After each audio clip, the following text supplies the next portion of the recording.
السلام علیکم ورحمت الله وبرکاته. د ګروپ خوږو درنو عزتمندو کشرانو مشرانو یو عرض دی په غیسه د جذباتو نه په خوش هوا سره دا خبره کومه. دا کم حالات واقعیات چې نن سبا په سوشل میډیا باندې د پښتون بنيري د پیج نه شیر کیږي او دا کم حالات جوړ شوي دي، یقینا چې ډېر زیات د افسوس خبره ده.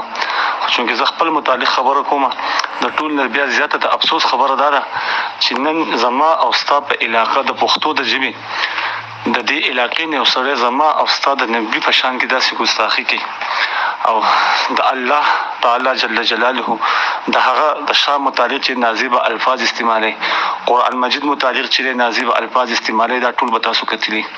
خو په دې کې زیات د افسوس خبره ده چې دا هر څه باوجود زه اینما ګورم اینما او هر څه مې ولیدل هم وامې اورېدل هم، د هغې باوجود زما په زندګۍ کې معمولي فرق نه دی راغلی. یعنی زما په تندي کې کوت نه راځي. افسوس خو کومه ده دی مخامخ افسوس وکړم، خو زما په تندي کې کوت نه راځي. زما د زندګۍ په روټین کې څه بدلون د هغې د وجې نه راځي، د خفګان او د افسوس د وجې، د غوسې د وجې. زما خوراک هغه طریقه دی، زما خوب خندا په هغه طریقه ده، زما ناسته پاسه د ملګرو سره ټوکې ټپاغې په هغه طریقه دي. په دې باندې زه بحث نه کوم، اویرنس خلکو ته نه ورکوم. یقینا دا ډېره زیاته د افسوس خبره ده. زه خپله خبره کوم، شاید چې نور داسې نه، خو یو قسم د اویرنس او خلکو ته د خبرې ښکاره کولو لپاره د خبرې کوم. نو موږ له پکار دا چې په دې وخت کې کم از کم موږ په سوشل میډیا باندې د دې خلاف چې څومره هم زمونه کېدی شي هغه برپور اواز چې دی اوچت کو، دا زموږ حق دی، په موږ باندې لازم دي. دا دې نه علاوه زموږ خپل یار دوست سره بار بار کم ځای کې کینو پاسو دې متعلق خبرو وکړو، ځکه چې اوس پکې یو بل کس دی حمید پښتون، هغه په خپل پیج باندې داسې خبرې لیکلي دي چې هغه زه ویلی نه شم.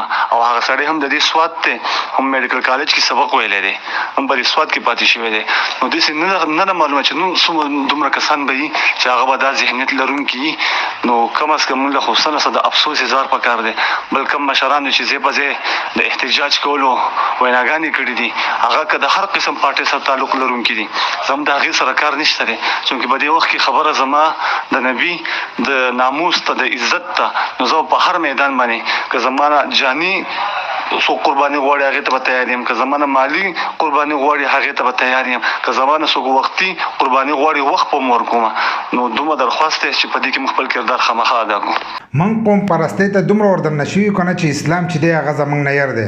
دلته کې یو کس ته ما وویل لکه قوم پرستي چې دی دومره مه کوه. هغه وایي که به دې زه جهنم ته ځم نو جهنم ته دې لاړ شم، خو قوم پرستي چې دی دا به کوم. نو دا ټوله چې دی د دغې پښتنوالي د وجې نه چې دا خبرې شروع شوي دي.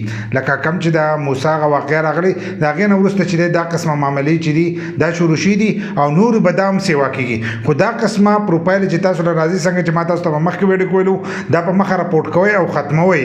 دا یو کس نه دی، دا دنیا شي کسان دي او دا قسمه پوسټونه چې دي تاسو له هم مخې له راځي او کمنټ چې دي دا به له هم مخې له راځي.